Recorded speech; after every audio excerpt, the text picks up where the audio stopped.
요즘 길 가다 보면 맨발로 걷는 분들 진짜 많이 보이지 않으세요?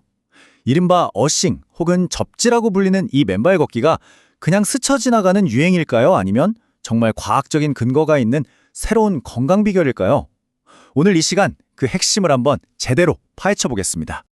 자, 여러분 한번 생각해 보세요.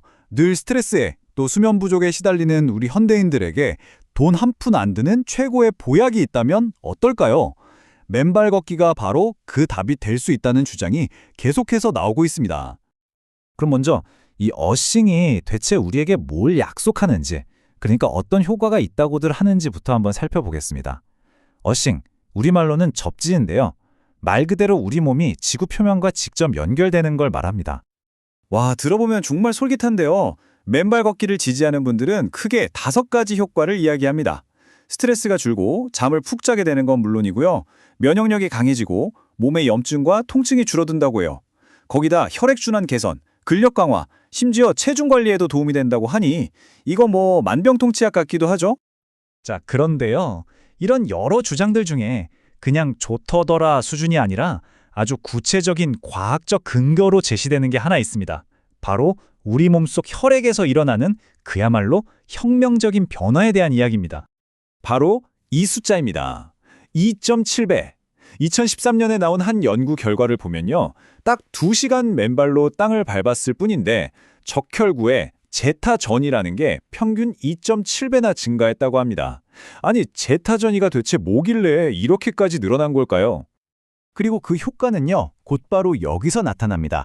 혈류 속도가 평균 2.68배, 거의 2.7배 가까이 빨라진 거죠.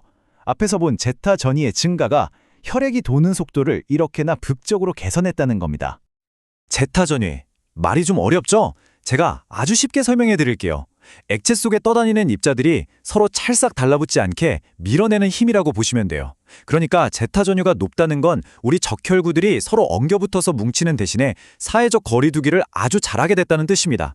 한마디로 피가 끈적끈적하지 않고 찰랑찰랑 묽어진다는 거죠. 자, 그래서 이게 왜 그렇게 중요하냐? 피가 묽어지고 순환이 빨라지면 무서운 혈전, 그러니까 피떡이 생길 위험이 줄어든다는 거잖아요. 다시 말해서 맨발 걷기라는 이 간단한 행위가 심혈관 질환을 막는 아주 강력한 자연 방어 시스템이 될 수도 있다는 놀라운 가능성을 보여주는 겁니다. 자, 여기까지 들으면 맨발 걷기 정말 안 할 이유가 없어 보이죠? 하지만 이야기가 그렇게 간단하지만은 않습니다. 이제 과학계가 잠깐만요 하고 브레이크를 거는 부분은 어딘지 그 회의적인 시각도 한번 살펴보겠습니다. 가장 큰 논쟁 지점이 바로 이 전자 전달 문제입니다. 한편에서는 땅에 있는 자유전자가 우리 몸으로 쏙 들어와서 항산화제 역할을 한다, 이렇게 주장을 하죠. 하지만 비판하는 쪽에서는 아니, 우리 발바닥에 1.5에서 1.8cm나 되는 두꺼운 지방층에 있는데 이게 전기 안 통하는 절연체 역할을 해서 전자가 그렇게 쉽게 들어올 수가 없다고 반박합니다. 꽤 날카로운 지적이죠. 그리고 몸속 활성산소가 땅으로 쏙 빠져나간다, 이런 얘기도 있는데요. 과학적으로 보면 이건 좀 사실과 다릅니다. 우리 몸은 활성산소를 처리해서 땀이나 소변으로 내보내는 아주 정교한 신진대사 시스템을 가지고 있거든요. 땅으로 배출하는 게 아니라는 거죠. 게다가 아직 과학이 명쾌하게 답을 내놓지 못한 질문들이 꽤 많습니다. 일단 대규모의 아주 엄격하게 통제된 임상 연구가 부족하고요. 또 맨발 걷기하고 좋아졌다는 게 진짜 땅과의 접지 효과 때문인지 아니면 그냥 밖에서 가볍게 운동하고 자연을 접하고 또 좋아질 거야 믿는 플라시보 효과 때문인지 이걸 명확하게 구분하기가 아직 어렵다는 겁니다. 자, 찬성하는 쪽 얘기도 들었고 또 반대하는 쪽 얘기도 들었어요. 그럼 우리는 대체 어떻게 생각해야 할까요?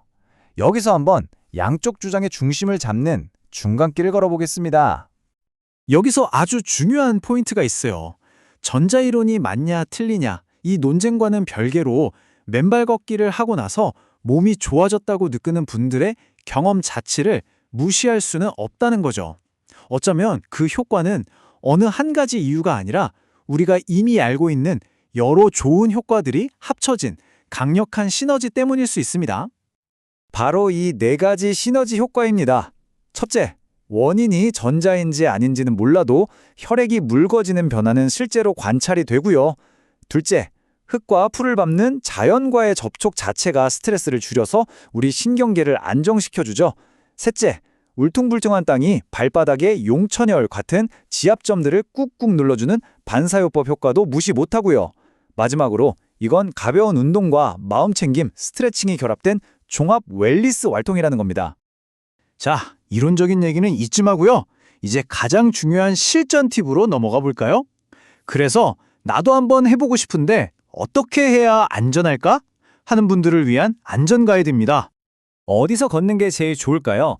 이것도 장소별로 장단점이 아주 뚜렷해요. 한번 비교해 볼게요. 접지 효과, 그러니까 전기 전도성이 가장 높은 곳은 역시 물기랑 소금기가 많은 모래사장입니다.